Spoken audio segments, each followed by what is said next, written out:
Alright, so in a typical React render cycle, a lot of things happen behind the scenes. But in short, this is what it looks like. So the initial step, which is essentially the render phase, is when React takes your component function, it's going to invoke it, and it will build a virtual DOM tree. Now this virtual DOM tree is basically a plain JavaScript object that describes what the UI should look like after this update. During this step, there is no real DOM change. It's just React trying to figure out what all changed in your application. So you can think of it like a draft where React is calculating which elements need to be created, which elements have to be removed, and what all elements have to be updated. Then the second step is when React actually commits these changes to the DOM, the real DOM. React compares the new virtual DOM to the previous one, and this is the famous diffing algorithm that people talk about. After this comparison, it then applies the minimal set of changes to the real DOM in the browser. This is essentially when new DOM nodes are inserted, old ones are removed, attributes, text, styles, all of these are updated for the actual DOM nodes in the DOM tree.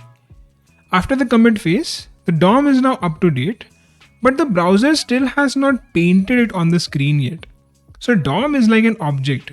It's not really the content that you see on the screen. Based on the information provided by the DOM, which is an object, the browser then paints it on the screen, which takes me to the next step, which is when the actual browser painting happens. After React commits updates to the real DOM, the browser's rendering engine takes over and actually paints the contents of the DOM on the screen. This is the first moment your user can actually see the changes on the screen. After this is when all of the useEffect callbacks run. So once the browser is done painting the frame, React runs any passive effects scheduled through the useEffect hook. So anything that you want to run asynchronously, it can happen through useEffect because it's never going to block the painting operation on the screen. So this hook is perfect for non-visual work like fetching data from an API, setting up event listeners, logging analytics. All of those things can be done inside this useEffect hook because it runs after the paint. But if you try to change the DOM or styles inside useEffect, we'll again face the same flicker problem. The user will first see the app without those DOM or style changes. And after the useEffect runs, these style updates are going to be executed and then you will see the real UI. So to solve this problem, we have a very similar hook to useEffect, which is called useLayoutEffect. useLayoutEffect runs after the commit phase, but before the paint step. So the DOM is updated. useLayoutEffect can be run after the DOM updation because it runs right before the browser paints the screen. So this means you can measure the freshly updated DOM, make your adjustment synchronously. It is actually going to block the paint operation, so it is synchronous. By the time the browser paints the screen, those adjustments will already be applied. Because of this, now the user's first frame already looks correct without any flash or a jump. So I have a couple of examples here. All three of these are like contrived examples. You may not come across these particular scenarios in the real world, but I'm sure you must have seen something similar. So all three of these examples tackle the same flicker problem. So the first example is running a useEffect and we have a width state. So what's happening here is we are calculating the width of this div tag and then we are updating the state with it. But since you see here that it's a useEffect, it's actually going to run after the browser paint. So initially we'll be seeing this value 0 because browser paint happens before the useEffect. useEffect is going to run, calculate the width, and then we'll see the actual value, which in this case would be 400 pixels. Now React optimizes a lot of things behind the scenes. So I've added an artificial delay over here just so that you can see the flicker. But in a real world example where you have a lot of components, a lot of things in place, you might actually see the problem. In this example where things are pretty small and straightforward, you may not see the flicker. In the second example, we again do something similar, but instead of updating state, so if I open up the first example, you see that we are updating state. Instead of that, we are updating the style of an element.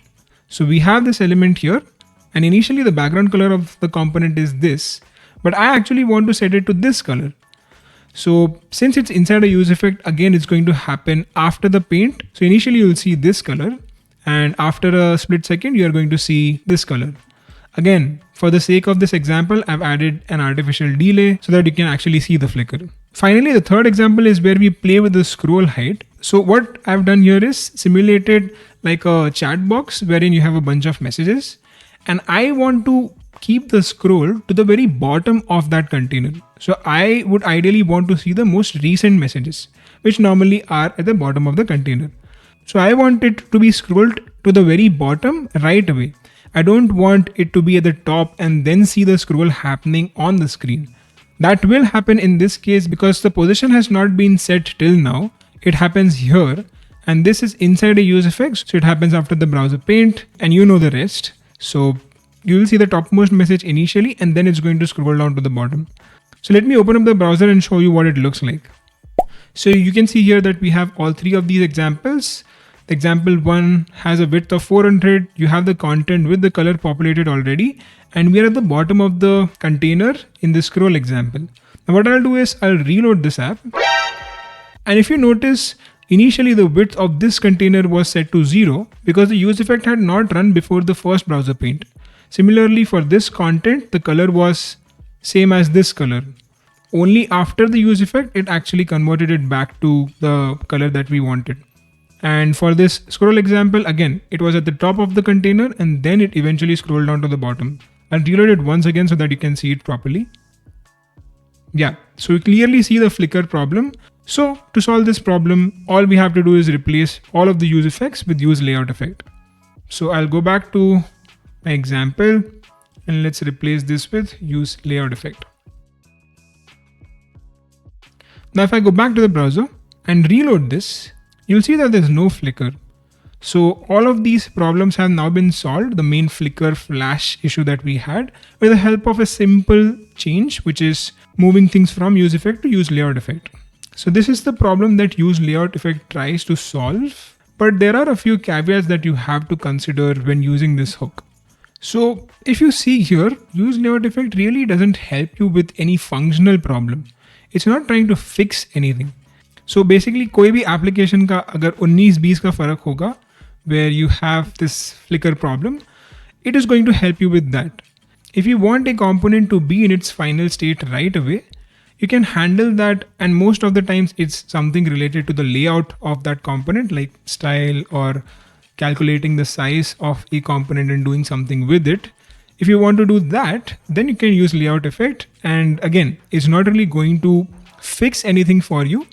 It's going to essentially convert an almost perfect app into a completely perfect app. If I go to React's documentation, literally the very first line here says that it can hurt performance, so you should prefer useEffect whenever possible. The reason why it says it can hurt performance is because it is going to block the browser from painting the screen. So it is a synchronous operation, and anytime there is a synchronous blocking operation, there is a chance of the user not seeing anything. So that indeed is a sign of poor performance, and you should be very thoughtful of what you are trying to put inside this hook because it can cause a lot of problems as well.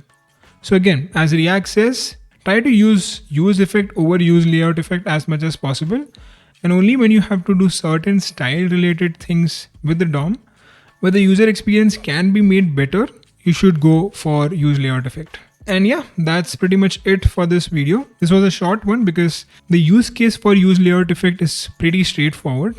They want you to use it for very certain scenarios, and for the most part, they don't want you to use it. Again, you can play with this hook inside your own application and see if it helps you in any way. Other than that, if you have any doubts or suggestions, do put them in the comments. If you are new here, do subscribe to the channel, and yeah, I'll see you in the next one.